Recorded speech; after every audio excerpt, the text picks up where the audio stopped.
อันบอกแห ถ่าย งเราก็ยินคนบอกบ่แหงเราก็บ่ได้ยิน โอ้บ่เป็นหยังบ่เป็นหยังกินกวนแต่เกิดอุบัติเหตุแต่ก่อนเนาะไม่ยังก็ลืมเลยเราถือยังน้องฮาน ควายสน ควายสนพี่น้องนะหลับคาทีเลยหลับกับประมาณจักชั่วโมงเลย 11 โมง 11 โมงฮอตโมง 4 โมง 11 โมงฮอต4 โมง อ๋อ11 12 13 14 15 16 5ชั่วโมงพี่น้องเจ็บก็บ่มีหยังหลายมื้อนี้ก็มาเป็นสะพานบุญให้แม่ลินเพิ่นแม่เพิ่นโอนเงินมาให้ซื้อข้าวสาร โดย ให้น้องฮานโดยแต่ว่าเห็นบอลนงเราซื้อแล้วเมื่อกี้นี่ก็เลยโทรปรึกษาแม่อีกเฮาควรเฮ็ดแนวใดแม่ก็เลยว่าให้เป็นเงินสดก็ได้ทอนับอืม 1 2 3 4 5 6 7โดย เราเจ็บสิแกะอันนี้ก่อนพี่น้องนะนี่นี่ก็เครื่องของแม่พิมพ์แม่เพิ่นฝากให้เบาเจ็บพี่น้องเนาะก็บ่ฮู้ว่าเป็นหยังแต่ว่าก็ฮู้แน่บ่แน่พี่น้องเนาะก็บ่มั่นใจว่ามีหยังแน่พี่น้อง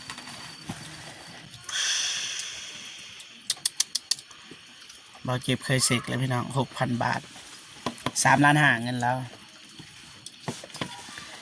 นี่แหละไม้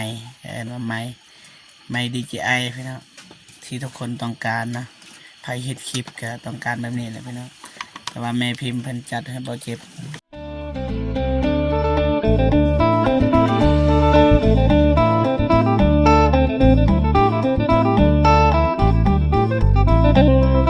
กับทักทายสบายดีและสวัสดีพ่อแม่พี่น้องเบิดสุขสุคนเนาะทั้งในลาวและก็ต่างประเทศเนาะก็ยินดีต้อนรับเข้าสู่สองเบาเจ็บคือเก่าพี่น้องเนาะมื้อนี้ก็มาหาน้องฮานพี่น้องเนาะบ่ได้มาหาหลายมื้อหลายวันนะพี่น้องเนาะเพราะว่าผู้ใหญ่ใจดีเพิ่นก็ขอมาให้มาหาน้องฮานแน่เพราะว่า FC เพิ่นอยากเบิ่งพี่น้องเนาะมื้อนี้ก็เลยจัดให้พี่น้องเนาะแต่ว่าตอนนี้ก็ยามแรงพี่น้องเนาะประมาณอยู่6 โมงพี่น้องพอเจ็บก็เลยมาหาน้องฮานว่าน้องฮานเฮ็ดหยังเฮ็ดกินแล้วละบ่พี่น้องเนาะแต่ว่าสิพาพี่พาน้องไปเบิ่งนำกันพี่น้องเนาะว่าน้องฮานเฮ็ดหยังพี่น้องไปมาสบายดีน้องฮาน โดยสบายดีเบาเจ็บโดยสบายดีผู้ใหญ่ใจบุญทุกท่านและ FC ทุกคนบ่ว่าจะอยู่ในลาวและไทยและต่างประเทศก็สบายดีสวัสดีเมื่อสุขคนเด้อ เฮ็ดหยังอยู่ เฮ็ดแกง โอ้เป็น เป็น เป็นเซยพี่น้องเจ้าอย่างไงน้องฮานนี่มายามใดเฮ็ดเวียงยามนั้นบัดแม่เด้บ่ได้เฮ็ดบ่น่ากินน่ะยา เฮ็ดแต่เราบ่สบายเพิ่นจะเฮ็ด อ๋อแม่เพิ่นบ่สบายโอ้แสดงว่าบ่อยากให้เราเมื่อยแม่นบ่ โดย เพราะว่าน้องฮานก็ใหญ่เลยพี่น้องให้พ่อให้แม่พักพรพี่น้องนะน้องเพิ่นก็สิเฮ็ดเองพี่น้อง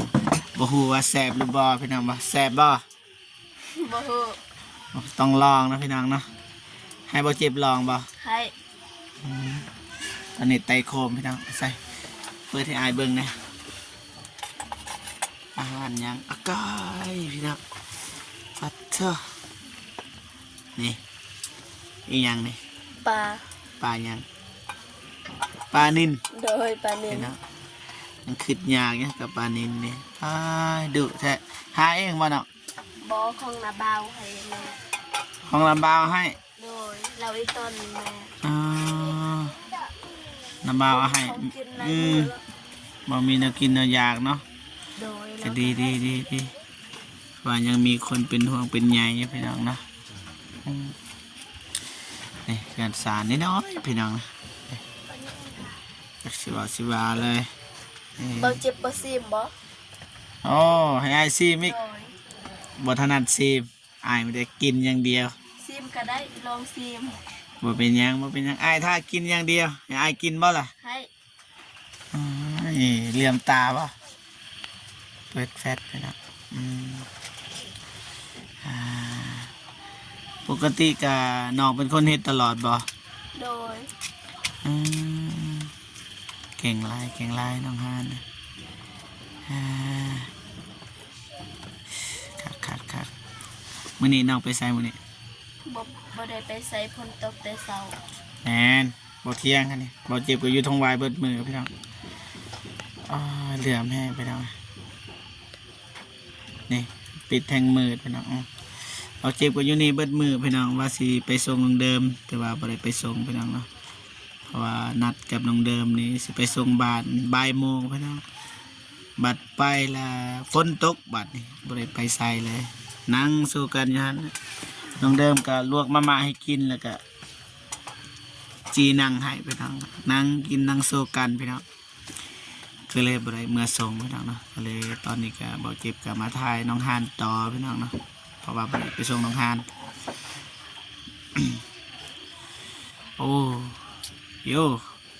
แซ่บ แซ่บ แซ่บสำหรับน้อง โดย ปลาเต็มผมเลยพี่น้องอืม คุณลองซื้อมาอันนี้จากอันที่ สิบเฮ็ดให้พ่อแม่กินพี่น้องเนาะดูแลพ่อแม่กตัญญูพี่น้องเนาะลูกกตัญญูน้องทานมาตักน้ำตักในเด้ใครเป็นคนตักน้องเป็นคนตักบ่ โดย เรือมแห้งพี่น้องสับกลางเวนเลยพี่น้องนี่ตอนนี้มืดตึ๊บนี่ตัวโบเจ็บเนาะมืดตึ๊บเลยพี่น้องเกี่ยมแล้วบัดนี่โอ้ไม่ยังหัน ห เนาะ อมแดงหอมบัว หอมบัว โดย หอมบัวหอมแดง โดย เออ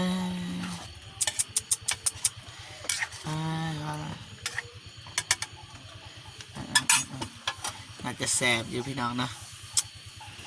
สุดยอดเลย ทีมงานบ่ได้ไปหาน้องบ่ได้มาหาน้องบ่ มาละเบาอนง มาบ่น้อง โดย เราเอายังให้ เขา ข้าวซ้อมหนึ่ง โดย โอ้ดีแล้ว เลือกเงิน3 แสนมามาอ่ะ3,500,000 350,000 โดย โอ้น้องสิเอาเงินนี่เฮ็ดหยัง เงิน แม่นเงินที่เหลือนี่น้องเฮ็ดหยังต่อ ซื้อยา ซื้อยาให้ไผ ให้พ่อให้แม่ เฮ็ดยาให้พ่อก็ให้แม่ โดย อ่าพี่น้องเลยบัดทีมงานอื่นเด้เบาตูนเบาโก้เด้บ่ได้มาหาบ่บ่เป็นหยังเบาตูนก็บางทีมีธุระพี่น้องเนาะกับบ่โก้นี่เบานงก็มาทางนี้ตลอดเนาะบ่เจ็บก็มาคู่มือแต่ว่ามื้ออื่นเนี่ยบ่ได้มาหาน้องสาลีแล้วพี่น้องเนาะเพราะว่าบ่เจ็บสิไปสั่งอุปกรณ์การเฮ็ดห้องน้ำมันแหละพี่น้องแต่ว่าตอนนี้ก็บ่ได้ไปซับฐานน้องเดิมแล้วก็ฝนตกเลยพี่น้องเลยบ่ได้ไปเที่ยบ่ได้ซับแม่นเอาเจ็บก็อยู่นี่แหละมาก็แข้งฝนเอาก็ใส่เสื้อยางเลยมาจึงมาได้พี่น้อง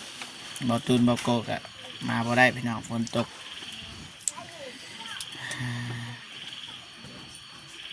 อ้าว FC มาสบายดีเด้อเอ้ยเด้อ สบายดีตา โอ้มาเบิ่งมาสมแม่น้องทรายสบายดี สบายดี เนาะมายังเนาะ มาเอากระบัง มาเอากระบัง โดย กระบังกอกนี่ โดยยักษ์สูบเดี๋ยวนี้กิน เนาะ ข้าว เนาะ เอาให้นี่อาวุธ น้ำเมืองตะปนขายแดง ไปบ่เป็นยังมาทางนี้ต่อพี่นะ สุกแล้วบ่สุกแล้ว แต่ บ่ พักอยู่เพื่อท่านได้สุข ฉะนั้นมันเปื่อยได้ปลากันมันสุกอีหลีรอไปนะ ๆสูบอีมาพัดกับเนื้อสูบ นี่ยังไงนี่ขออนุญาตถ่ายเด้อโอ้เสือเป็นหน่วยอยู่นี่แหละ โดย เป็นหน่วยไปใส่เบิดเลย เบิด เป็นหน่วยเบิดเลย โ อย่างทงเดียวนี่อ่าพี่น้องไง เกลือยังลาย เกลือยังร้ายนี่เกลืออันอื่นนี่เบิดไอ้ยังฮะกระติบข้าวบ้าน บ่แม่น หันนะ ใส่ นั่น เนาะ หันนะนี่ ก็ติบเข้าโตเก่าแล้ว เก้า โดยบ่ได้ใส่เนาะ ถ้วยบวงเบิดเท่านี้ โดย อ่าอย่าพูดถึงตู้เย็นเลยพี่น้องมีตู้เย็นกับจักสิไหวใส่ยันมันน้อยพี่น้องผู้ใหญ่ใจดีเพิ่นกะเห็นคลิปเพิ่นแหละคลิปเบาเจ็บแต่ก่อนก็เลยให้เบาเจ็บมาถ่ายอีกพี่น้องเนาะเพราะว่า FC เพิ่นอยากเบิ่งคือกันพี่น้องเนาะนี่มาสิแตงพาข้าวให้พ่อแม่กินพี่น้องเนาะพ่อแม่เพิ่นก็อยู่ในอะไรพี่น้องเดี๋ยวหน่อยเบาเจ็บเพิ่นสิถ่ายพี่น้องเนาะแต่รอท่าน้องฮันตักเนากินยากก่อนพี่น้อง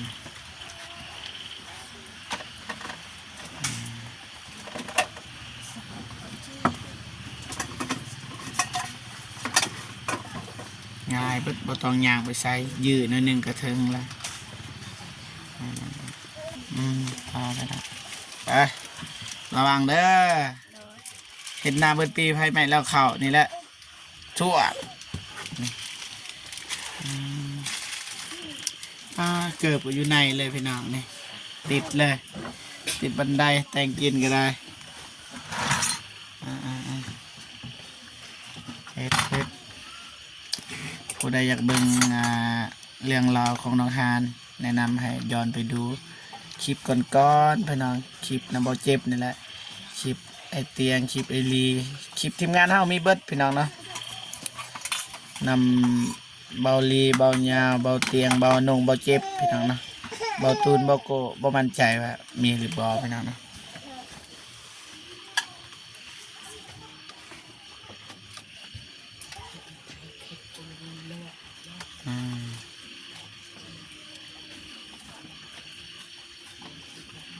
ตักเลือกก็ได้หันพี่น้อง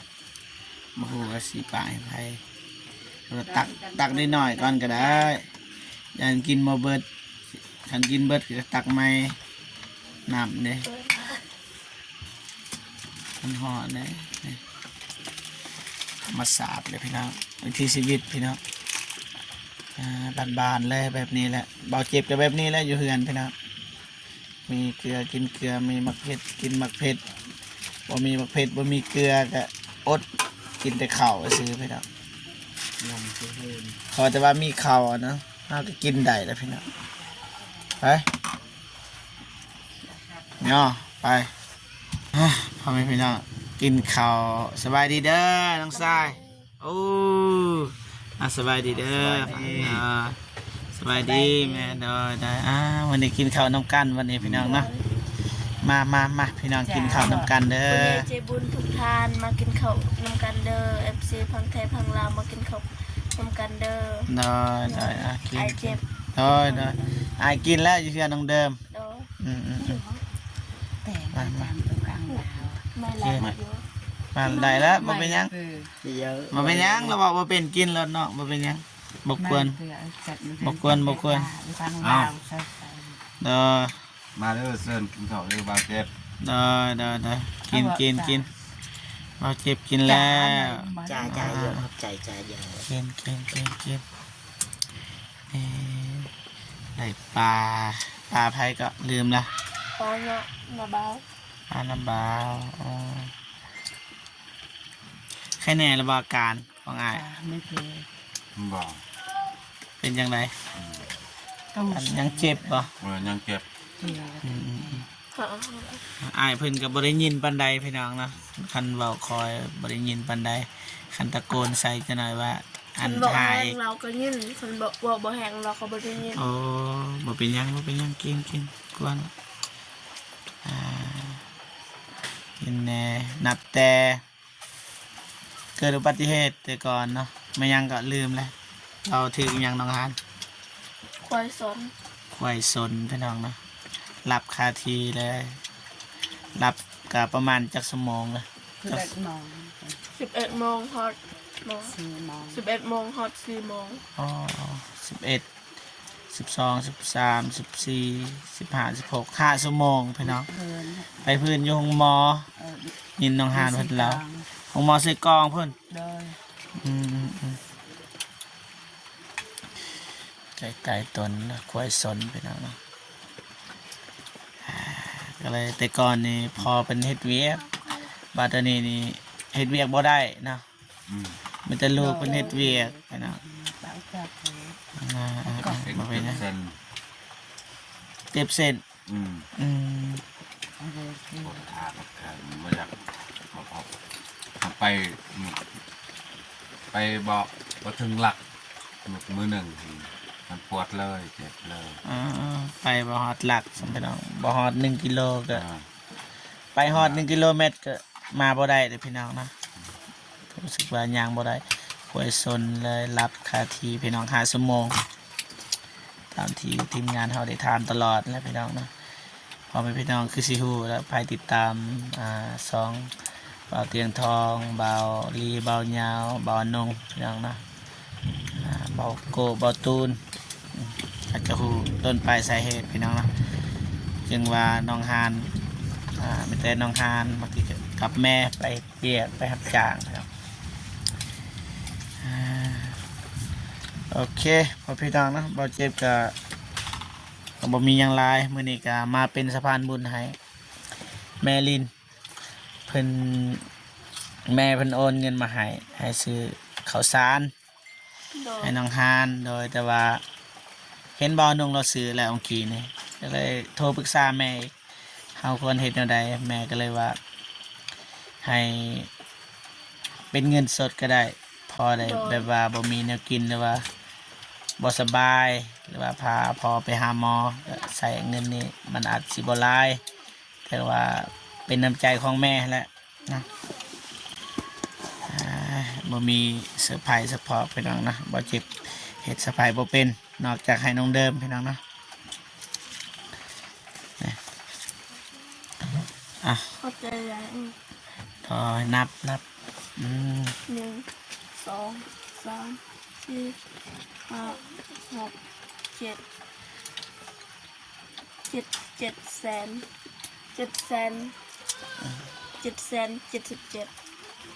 โอ้ประมาณ757 757,057พี่น้องนะแต่ว่าแม่เพิ่นฝาก1,200พี่น้อง โดย พอเจ็บก็เลยเงินลาวก็756,000พี่น้องนะ 57 กระยาละเหลือ1,000บ่เป็นหยัง โอเคมีแต่ว่าให้น้องขอบอกขอบใจขอบบุญขอบคุณ ลูกนับจน แม่ลินนาทีเมตตาสงสาร แล้วก็มอบเงินให้ในครั้งนี้ก็มา ขอบบุญขอบคุณทางไลน์เดอร์ทางแมลินที่สงสารเมตตาน้องฮานและครอบครัวทุกคนก็ให้อยู่ดีมีแหงความเจ็บบ่ให้ได้ความไข้บ่ให้มีให้โชคให้มานให้ร่ำให้รวยปรารถนาสิ่งใดขอให้ได้สิ่งนั้นเด้อสมการพัฒนาเด้อหรือว่าไปใส่มาใส่ก็มีแต่คนฮักคนหอมเฮ็ดเวียกธุรกิจหยังก็ขอให้ราบรื่นดังสมเด็จนอนรับให้ได้เงินหมื่นนอนตื่นให้ได้เงินแสนเด้อสาธุ กินบ้านนี้เราจิบกาประจักษ์สิบาเนาะครอบครัวก็รู้สึกว่าสมบูรณ์พี่น้องเนาะมีพ่อมีแม่ครบสุดพี่น้องเนาะแต่ว่าพ่อก็บ่สมบูรณ์นั่นแหละคือควายซนพี่น้องเนาะก็เฮ็ดเวียกบ่ได้แต่ก่อนก็เฮ็ดเวียกแต่ว่าตอนนี้ก็อยู่ซื่อๆพี่น้องเนาะรอถ่ากินอย่างเดียวบาทนี่ลูกหลานเพิ่นเฮ็ดเอื้อยของน้องไปใส่ เราไปอาบน้ ไปอาบน้ำมัดของกินของอยากเด้ ำคอยจงไว้แล้ว ได้โอเคประมาณนี้พี่น้องเนาะสิบาทเลยพี่น้องเอาเก็บก็มีนี่ต่อนะเซิร์นกินได้น้องเด้อ โดย เราเจ็บสิแกะอันนี้ก่อนพี่น้องนะนี่ก็ เครื่องของแม่พิมพ์แม่เพิ่นฝากให้เบาเจ็บพี่น้องเนาะก็บ่ฮู้ว่าเป็นหยังแต่ว่าก็ฮู้แน่บ่แน่พี่น้องเนาะก็บ่มั่นใจว่ามีหยังแน่พี่น้องเพราะว่าแม่เพิ่นฝากจากฝั่งไทยนั่นแหละแม่พิมพ์แม่ฮักของเบาเจ็บเนี่ยแม่ละให้ตลอดพี่น้องนะให้เบาเจ็บนะครับเบาเจ็บรู้สึกคู่แล้วนี่พี่น้องนะแม่เพิ่นก็บอกอยู่พี่น้องเป็นไม้นี่สมุดบันทึกนี่แม่พิมพ์นี่ละเอียดยันว่าเฮาบ่เจอบางทีมีผู้ใหญ่ใจดีเพิ่นฝากเงินมาให้ซอยผู้นี้ซอยผู้นั้นก็จดไว้ใส่นี่พี่น้องนะบิ๊กปากกาก็มีแล้วพี่น้องแม่เพิ่นฝากมาให้สุดก่อนพี่น้องแล้วตอนนี้ก็มาอีกพี่น้องนี่นี่แกะต่อเลยหาโอกาสแกะวันนี้ก่อนจับซอยในผู้บ่าวเป็นกองจับซอยผู้บ่าวเอ้ยกับหมูเฮานี่แหละแต่ว่าบ่สะดวกเข้ากล้องพี่น้องแผ่นปลาจบพี่น้องแม่พิมพ์กับบ่เคยเปิดคือกันพี่น้องนะว่าแม่เพิ่นสั่งแม่เพิ่นก็บ่ฮู้ว่าสิใส่แนวใดพี่น้องนะจับซอยนะแกะปลา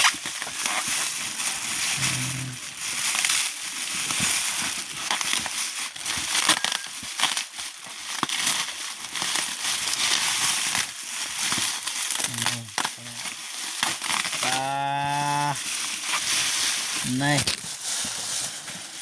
แกะอีก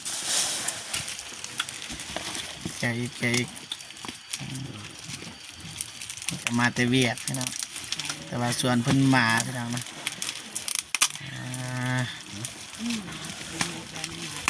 มือเปื่อนอยู่พี่น้อง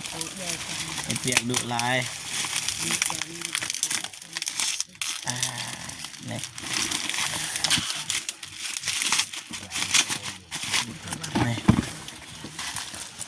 แถม DJI นะราคาเบาเจ็บเข้าไปเซ็กแล้วราคานี้พี่น้องเพราะว่ามันเป็นความฝันของเบาเจ็บนี่แหละแต่ว่าแม่พิมพ์เราก็จัดให้พี่น้องแต่ก่อนราคา 6,000 บาทนะแต่ว่าตอนนี้นี่บ่ฮู้ว่าราคาเท่าไหร่แล้วหรือว่ามันสิลดลงหรือว่าเพิ่มขึ้นเบาเจ็บก็บ่มั่นใจพี่น้องพูดแต่ว่า 6,000 บาทก่อนพี่น้องนี่ 6,000 บาท6 ล้าน 6,000 บาทประมาณ3 ล้านปลายพี่น้องนี่เบิ่งแบบว่าบ่มีหยังแต่ว่าราคาแพงพี่น้องแกะนะซอยนะเห็นถ่ายกับบอลนี่มาแกะต่อพี่น้องใจเย็นเด้อของหักของห่วงเลยนี่ของบ่จิบพังนี่บ่ได้จับในทางตรงนี่คือลายสัน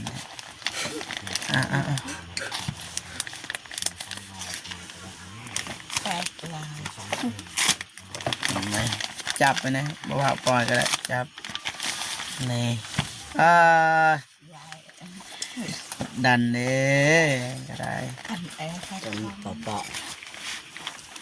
นี่พี่น้อง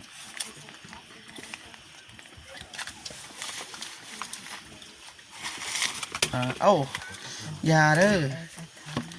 นี่เห็นยังนี่ใส่สากโอ้ไข่คือใส่เบาพี่น้องนะครับอันนั้นเบิ้ง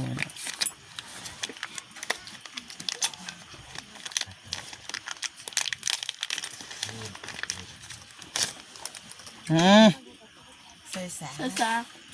บ่มั่นใจโอ้โหว่าใส่ยังพี่น้องไผหูแนะนำมาพี่น้องใส่งานอะไรก็เจ็บกับบ่หูพี่น้องอ้าวงงเลยพี่น้องใส่สากกับบ่แมนพี่น้องงงเลยอันนี้หูอันนี้ใส่สาก นี่ตอนนี้และลักๆพี่น้อง ใช้ซากเตยหนึกงาน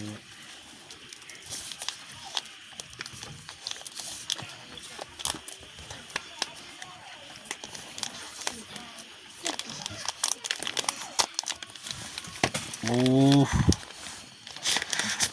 นี่แถม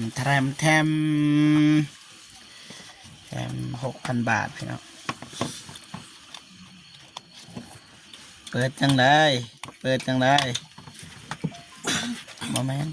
ต้องฉีกตัวนี้ออกก่อนคิดว่านี่อ๋อนี่แกะไว้แป๊บนี่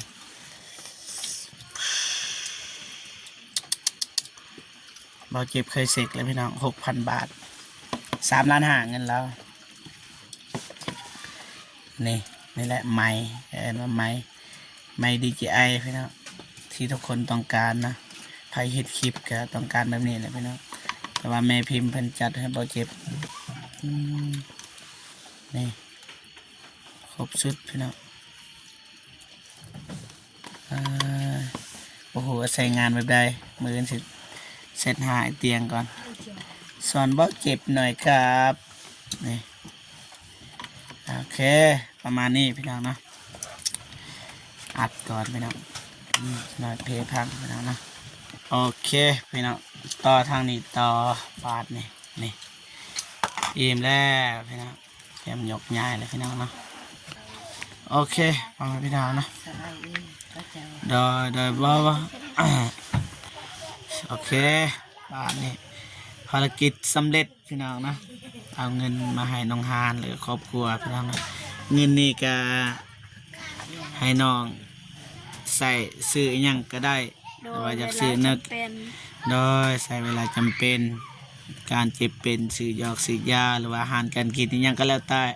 โดย อิหยังก็แล้วแต่ที่คิดว่ามันดี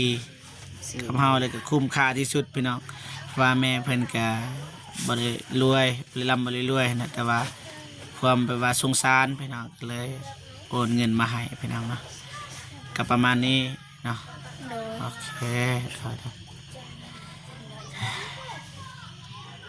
เคมีแต่ว่าไอซีกลับก่อน โดยเดินทางปลอดภัยเด้อเบาเจ็บ โดย โดยเดินทางปลอดภัยเด้อเบาเจ็บ บ่เป็นหยังโอเคพ่อแม่พี่น้องเนาะบ่เจ็บกะมาให้น้องฮานเป็นที่เรียบร้อยพี่น้องเนาะจังใดก็ขอบุญขอบคุณ แม่ลินพี่น้องเนาะที่ไว้วางใจเบาเจ็บเป็นสะพานบุญในครั้งนี้นะจังใดก็ขอให้แม่จงมีแต่ความสุขภาพแข็งแรงประสบผลสำเร็จในหน้าที่การงานไปที่ใดก็ขอให้ไปหอดจอดถึงมีคนหักคนหอม ความเจ็บบ่ให้ได้ความไข้บ่ให้มีขอให้อายุมันคนยืนเด้อ